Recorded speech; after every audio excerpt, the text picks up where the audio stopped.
Hello, everybody out there in YouTube land. Hey.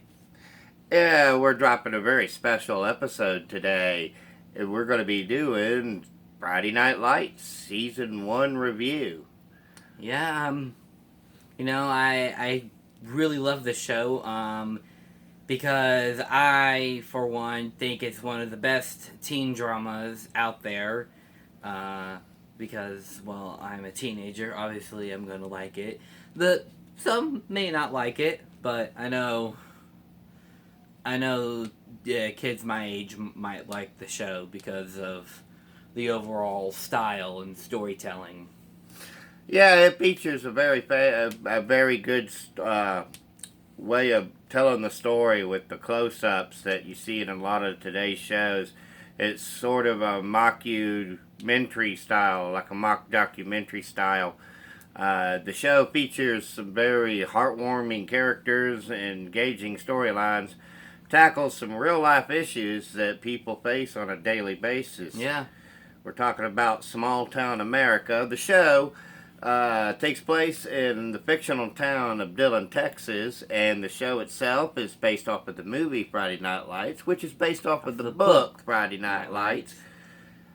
And it centers around the coach of the Dillon Panthers. That's the name of the football team. His name is Coach Eric Taylor, played by Kyle Chandler. And his wife, Tammy Taylor, played by Connie Britton. And Matt Saracen, the quarterback who takes over for Jason Street, who's played by Scott Porter. And Matt Saracen is played by Zach Gilford. And Eric and Tammy have a daughter named Julie, who's played by Amy Teagarden. And you can pretty much check out the rest of the cast if you should watch the movie, or should watch the show, I should say. And what say you about the rest of the show? Season 1 overall is really good. If you look at season 1, it actually has a lot of good reviews by critics and audience, and I really like the overall storytelling because they face real life hard issues that some shows back then didn't really talk about.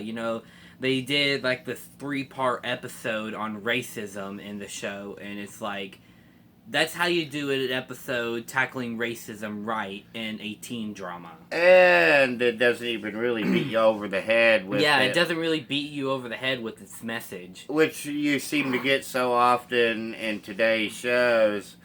This is kind of an iconic show now. It's been around for quite a while. We're going on 15 years now. Since the first season.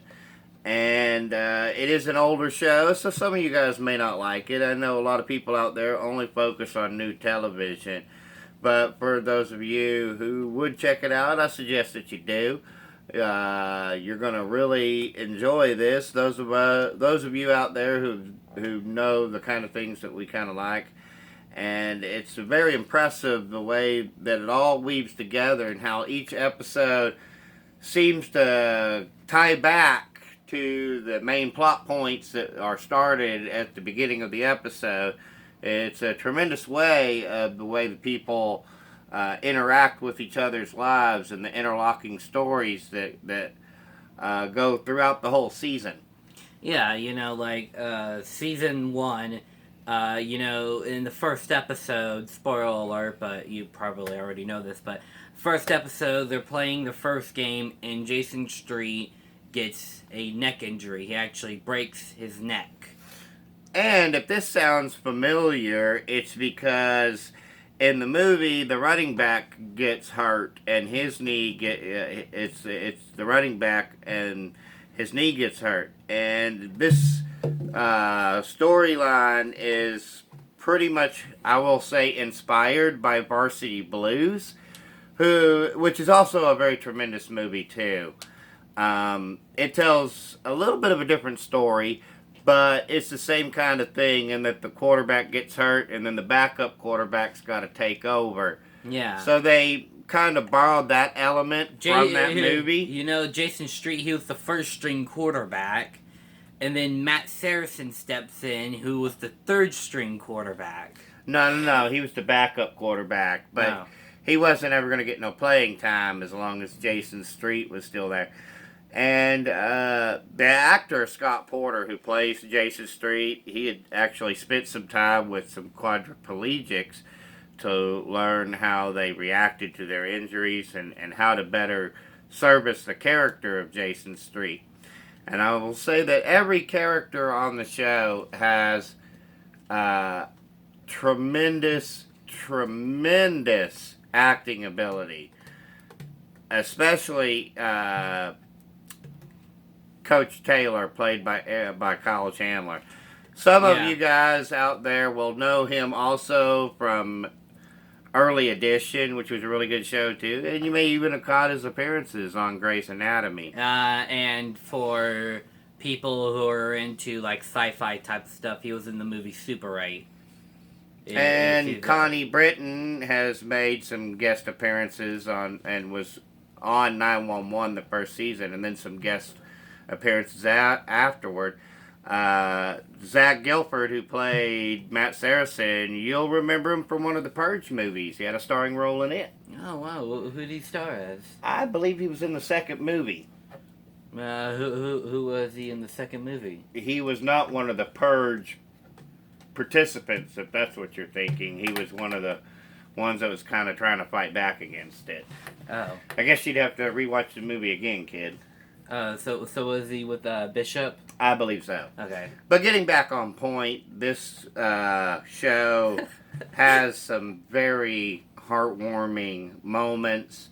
You're going to laugh, you're going to cry, you're going to follow along, and you're just going to be engaged in this, at least from our perspective. There may be some people out there who actually hate it. I can't imagine who. You know, like when you see the show, you don't see the actors. You see the characters, and that's what they always want to try to get. Yeah, I think when they do a show. Every show like that, or every show out there, should kind of strive for that. That you're not watching a specific actor, but the character that they're playing. And I think that's the mark of a true actor who could put themselves into these positions to where they're believable in these roles, and you think, oh yeah. He's definitely, or she's definitely that character. But season 1 review overall is, first episode, Matt Saracen takes over after Jason Street gets an injury. They go throughout all the episode, and then Matt kind of falls for the coach's daughter. Yeah. And then comes where it's like Matt Saracen talks to Coach Taylor. He's like, is there a girl you're interested in? He's like, sorta. He's like, no, there's no sorta.